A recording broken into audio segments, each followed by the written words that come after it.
दोस्तों, जिस तरह कि आप देख रहे हैं मेरे साथ मौजूद हैं एयर कोमोडोर रज़ा हैदर साहब। आप centre for aerospace and security studies में एज ए डायरेक्टर काम कर रहे हैं और आपका बड़ा लंबा चौड़ा तजर्बा है। आप director emerging technologies and aerospace industry हैं इधर कैस के अंदर, centre for aerospace and security studies के अंदर। और दूसरा आप as a deputy chief project director JF-17 thunder aircraft जो प्रोग्राम था उसके डेप्टी चीफ प्रोजेक्ट रहे। आपको सितारा इम्तियाज़ भी गवर्नमेंट ऑफ पाकिस्तान की तरफ से दिया गया फॉर हिज कंट्रीब्यूशन। और आज मैंने एयर कोमोडोर साहब से रिक्वेस्ट की कि हमें टाइम दें, क्योंकि सिचुएशन इस तरह की है कि हमारे जो एयरफोर्स के ऑफिसर्स हैं दे कैन बेटर एक्सप्लेन, क्योंकि हमारे लिए तो ये अंडरस्टैंडेबल चीज़ें नहीं होती, लेकिन एयरफोर्स वाले हमें ज़्यादा अच्छे समझा सकते हैं। सबसे पहले तो सर आपके वक्त का बहुत शुक्रिया एयर कोमोडोर साहब। बहुत शुक्रिया आपका दावत देने का। Thank you very much sir. Sir ये सवाल आपसे जो मैंने पहला करना चाहता हूँ वो ये है कि पाकिस्तान जो एयर फोर्स है उसके स्पोक्स पर्सन जो आजकल बड़े आजकल जो बड़े मशहूर हुए हैं, औरंगज़ेब साहब, उन्होंने जो बात की कि जी पाकिस्तान एयर फोर्स ने मल्टी डोमेन ऑपरेशंस किए राफेल को गिराने के लिए। और ये क्या मल्टी डोमेन ऑपरेशन क्या होता है? क्योंकि हम तो ये लफ्ज़ तो बड़े छोटे से हैं, लेकिन ऑब्वियसली ये पूरे-पूरे जार्गन है, इनके पीछे पूरी-पूरी हिस्ट्री है। तो ये कौन से मल्टी डोमेन ऑपरेशंस हैं जो राफेल को टारगेट जैसे किया गया था? जी, चीमा साहब बहुत अच्छा सवाल है to start from the very basics. Multi-domain operation is actually the integration of different domains, different capabilities, different technologies to have a coordinated result and to achieve the objective.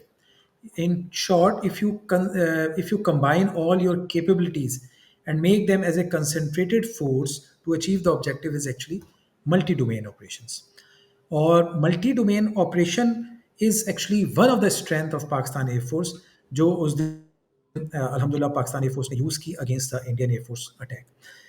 और अगर आप दावत दें तो मैं इसको थोड़ा सा इसमें आगे एक्सप्लेन करना चाहूँगा कि वो कैपेबिलिटीज़ क्या हैं।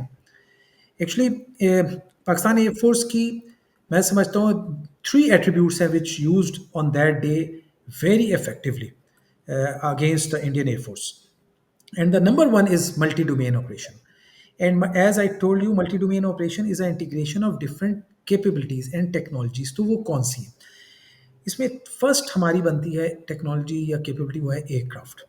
हमारे पास अल्हम्दुलिल्लाह पाकिस्तान के पास JF-17 थंडर ब्लॉक 3 है, which is the latest variant of JF-17। आपको मालूम है उसके block 1, block 2, block 3 is the latest variant, and it's very capable, potent platform having the ESA radar and the BVR weapons.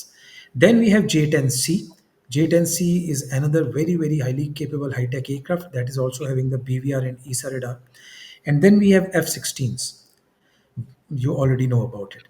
तो ये तीनों तो हमारी एक जहाज की कैपेबिलिटीज हो गई जिनको हमने ज्वाइन किया। इनके साथ जो फर्दर अटैच हुई चीज़ें वो जिसमें आ जाती हैं साइबर, फिर आ जाता है space, then EW, then drones. ये कलेक्टिवली हमारी वो कैपेबिलिटीज हैं which actually integrated to become a one force. जो सेकंड एट्रीब्यूट पाकिस्तान एयरफोर्स ने मैं समझता हूँ उस दिन जो है पाकिस्तान एयरफोर्स का स्ट्रेंथ है हमारी, वो है हाई क्वालिटी ट्रेनिंग। क्योंकि man behind the gun is important. All these capabilities are very good, no doubt in it, but actually man behind the gun is important. और पाकिस्तान एयरफोर्स का हमेशा से फोर्टे रहा है कि बहुत हाई क्वालिटी ट्रेनिंग है, हाई क्वालिटी ह्यूमन रिसोर्स है, और हमारे pilots one of the best in the world है, विच एक्चुअली उन्होंने उस दिन परफॉर्म भी किया। और third and the most important one is the visionary leadership, जिन्होंने इसको स्पेयरहेड किया from the command control centre, battle management system को उन्होंने एक्चुअली सुपरवाइज किया, कंट्रोल किया इस सारे को। और उन्होंने इन सारी कैपेबिलिटीज़ को विद ओवर द ईयर्स इस तरह से डिज़ाइन किया है कि हम इंडिजनाइजेशन भी करें, प्रोक्योरमेंट्स भी करें इन सच अ वे कि जब भी ज़रूरत पड़े तो हम इन सब टेक्नोलॉजीज़ को, कैपेबिलिटीज़ को मल्टी डोमेन ऑपरेशन में यूज़ कर सकें, and that is really great.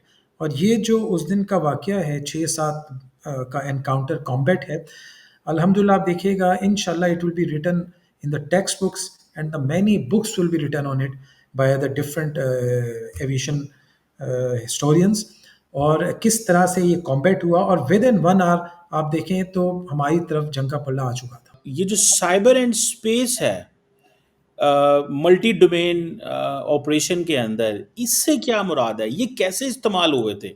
हमें इसकी तो समझ आती है कि जी जहाज़ उड़ रहे थे, एयरफोर्स उसने अपना J-10 ने अपना काम किया, F-16 ने अपना काम किया, सब ने किया। लेकिन ये cyber and space multi domain operation में कैसे आ जाते हैं? क्या इसके ज़रिए आपने उनके जो जेट्स हैं उनको जैम किया? ये जो प्राइम मिनिस्टर ने पार्लियामेंट में खड़े होके कहा था, how can you please make us understand on this? जी, बिल्कुल। चीमा साहब, ये बहुत इम्पोर्टेंट सवाल है to understand the dynamics of cyber. आपके तवज्जो से हमारी ऑडियंस को मैं बताना चाहूँगा कि cyber security is actually include has been included as one of the key technology which is mandatory for national security। ये अभी जो लिस्ट शाया हुई है यूएस की, ये US national science and technology council उनकी है, जो फरवरी 2024 में उन्होंने 18 टेक्नोलॉजीज की लिस्ट इशू की है। ये नेट पे अवेलेबल है पीडीएफ में। उनमें one of them is cyber security, और उन्होंने कहा है कि ये वो 18 टेक्नोलॉजीज हैं which are vital for the national security and interest. तो इसलिए साइबर सिक्योरिटी को समझना बहुत ज़रूरी है।